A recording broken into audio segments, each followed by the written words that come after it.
Kumusta pong muli? Ang video ito ay tungkol sa maikling talambuhay ng nag-iisang daboy ng Philippine cinema na si Rudy Fernandez. Halina at simulan natin alamin.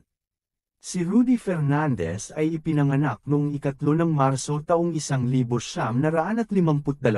sa Mary Johnston Hospital sa Tondo, Manila. Siya ang panganay na anak ng yumaong direktor ng pelikula na si Gregorio Fernandez at aktres na si Pilar Padilla, anak ni Jose Padilla Sr. Kapwa ang kanyang mga magulang ay mula sa Lubao, Pampanga, na itinuturing niyang kanyang hometown. Siya ay nagmula sa sikat na Padilla showbiz clan sa kanyang maternal side, ang kanyang mga pinsan na sina Robin, Bibi Gandang Hari, at Romel Padilla, mga pamangkin na sina Gino at Shasha Padilla.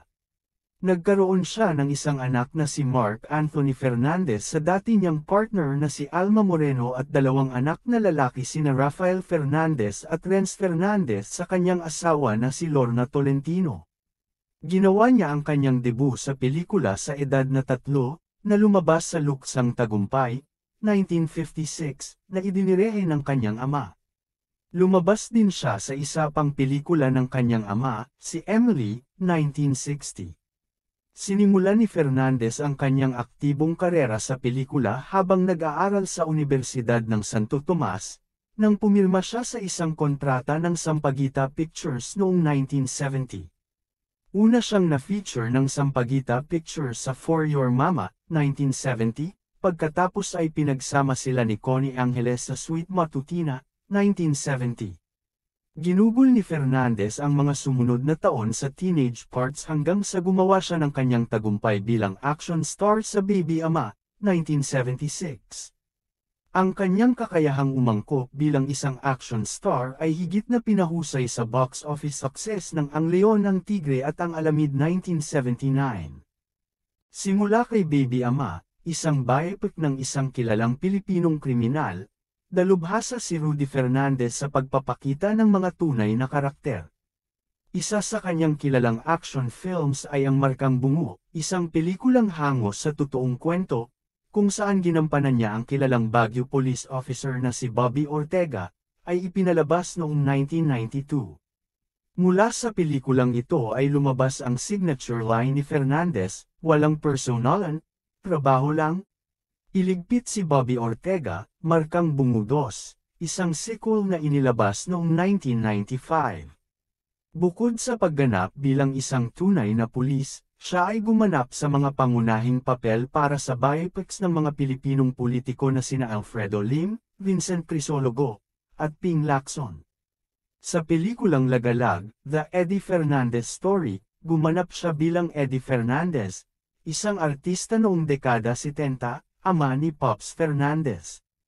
Sa pagbaba ng produksyon ng mga pelikulang aksyong Pilipino noong dekada 2000, lumipat siya sa paggawa ng mga proyekto sa telebisyon. Sa short-lived GMA Network sitcom na The Boy and the Girl, nagbida siya sa kasama si Rosana Roses. Gumanap din siya bilang supporting role sa iba pang teleserye sa GMA tulad ng Twin Hearts at Atlantica. Sinubukan din ni Rudy Fernandez na pasukin ang mundo ng politika noong halalan 2001. Tumakbo si Fernandez bilang alkalde ng Quezon City sa ilalim ng bandila ng puwersa ng masa ng laban ng demokratikong Pilipino.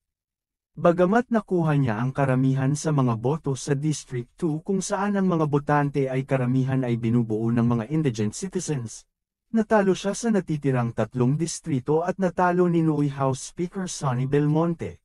Noong 2007 sinabi ni Lorna Tolentino sa StarTalk na ang kanyang asawa ay na-diagnose na may periampulary cancer.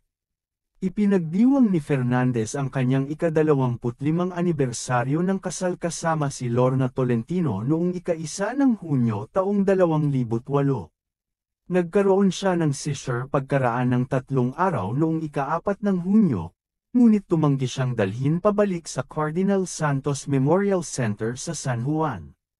Namatay si Fernandez dahil sa periampulary cancer sa kanyang tahanan sa Quezon City noong umaga ng ika-7 ng Hunyo taong 2008. Dinala ang kanyang mga labi sa The Heritage Park sa Taguig City, at naganap ang kanyang paglilibing noong 12 ng Hunyo taong 2008 alas 3 ng hapon.